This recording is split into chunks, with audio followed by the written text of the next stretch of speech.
di surga yang kami kenal melalui putra-Mu Tuhan kami Yesus Kristus. Kami mengucapkan syukur padamu Tuhan atas berkat-Mu yang melimpah sampai saat ini.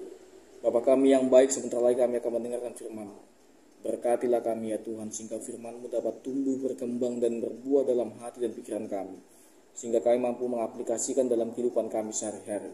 Di dalam nama anak-Mu Tuhan kami Yesus Kristus kami mengucapkan syukur padamu. Amin. Saudara-saudari yang dikasihi dalam nama Tuhan kita Yesus Kristus, selamat pagi, salam sejahtera untuk kita semua. Firman Tuhan yang akan menyapa kita pada pagi hari ini tertulis dari Yesaya pasal yang ke-57, ayat yang ke-11. Demikianlah bunyinya. Kepada siapa gerangan engkau gentar dan takut, sehingga engkau berdusta dan tidak mengingat aku atau memberi perhatian kepadaku? Bukankah karena aku membisu dan menutup mata, maka engkau tidak takut kepadaku? Saudara-saudara yang dikasihi dalam nama Tuhan kita Yesus Kristus, Yesaya pasal 57 ayat 11 menunjukkan bahwa ketakutan kepada manusia seringkali membuat kita menyimpang dari jalan kebenaran. Kita menjadi takut untuk menyatakan iman kita, takut untuk bertindak benar, karena rasa khawatir akan konsekuensi sosial dan ekonomi yang mungkin akan kita alami. Saudara-saudariku, mari kita tanyakan kepada diri kita, mengapa kita harus takut kepada manusia? Seakan-akan Tuhan seperti tidak ada. Apakah kita lebih menghormati opini manusia kita atau kehendak Tuhan? Ketika kita takut akan manusia, kita menjadi mudah untuk berdusta, untuk melakukan hal-hal yang bertentangan dengan iman kita, bahkan mungkin melupakan Tuhan dalam hidup kita. Yesaya pasal 57 ayat 11 juga menyebutkan bahwa terkadang kita merasa seolah-olah diam. Namun kita perlu mengerti bahwa diamnya Tuhan bukan berarti dia tidak peduli atau setuju dengan tindakan kita. Tuhan tidak langsung menghukum atau menegur kita ketika kita salah.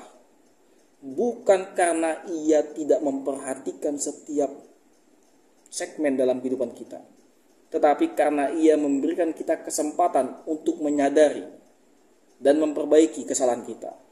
Sayangnya seringkali kita justru menggunakan waktu itu untuk semakin jauh daripadanya. Saudara-saudariku, jangan sampai kita salah memahami kasih dan kesabaran Tuhan. Justru melalui kasih-Nya, Tuhan memberikan kita kesempatan untuk kembali kepadanya. Diamnya Tuhan adalah waktu bagi kita untuk kembali merenungkan apa yang sudah kita perbuat bagi diri kita, bagi orang di sekitar kita, dan bagi banyak orang yang ada di lingkungan kita. Ingatlah bahwa kita tidak bisa menyembunyikan sedikit pun apapun dari Tuhan. Ia bahkan mengetahui isi hatimu. Yesaya pasal 57 ayat 11 ini mengajarkan kita bahwa jika kita ingin hidup dengan damai, kita perlu menaruh seluruh rasa takut kita kepada Tuhan. Takut di sini bukan berarti kita hidup dalam kecemasan ataupun kekhawatiran, melainkan rasa hormat, rasa kagum, dan tunduk kepada Tuhan. Ketika kita lebih takut kepada Tuhan daripada kepada manusia, kita akan mampu menjalani hidup sesuai kehendak-Nya tanpa dibatasi oleh rasa takut terhadap dunia ini. Ketika kita takut kepada Tuhan, kita akan memiliki keberanian untuk menyatakan kebenaran dan hidup dengan penuh integritas. Kita tidak akan gentar dalam menghadapi tekanan dari orang lain ataupun kritikan. Justru menjadikan tekanan dan kritikan sebagai cara kita untuk membangun hidup kita lebih baik. Karena kita tahu bahwa hidup ini harus menjadi hidup yang berkenan di hadapan Tuhan.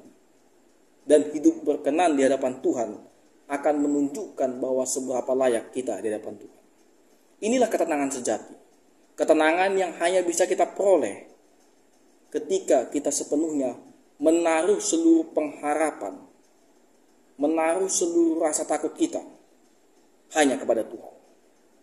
Sehingga Yesaya pasal 57 ayat yang 11 menjadi pengingat bagi kita bahwa rasa takut yang engkau miliki seharusnya diarahkan hanya kepada Tuhan pencipta kita, bukan kepada manusia yang fana. Ketakutan yang benar, yang penuh rasa hormat kepada Tuhan, akan membawa kita kepada kedamaian, keberanian, dan kekuatan untuk hidup di dalam Dia. Maka mari kita bertanya dalam hati kita masing-masing, apakah aku lebih takut kepada manusia atau kepada Tuhan? Jika jawabannya adalah kita lebih takut kepada manusia, inilah saatnya bagi kita untuk mengubah fokus hidup kita. Tuhan rindu agar kita hidup dalam keberanian iman kita, tidak dikuasai oleh rasa takut kepada manusia, tetapi justru dikuatkan oleh rasa hormat dan cinta kepada Tuhan kita. Amin. Kasih karunia dari Tuhan Yesus Kristus serta kasih setia Allah Bapa dan persekutuan Roh Kudus memberkati dan menyertai kamu sekalian hari ini, esok, dan sampai selama-lamanya. Amin.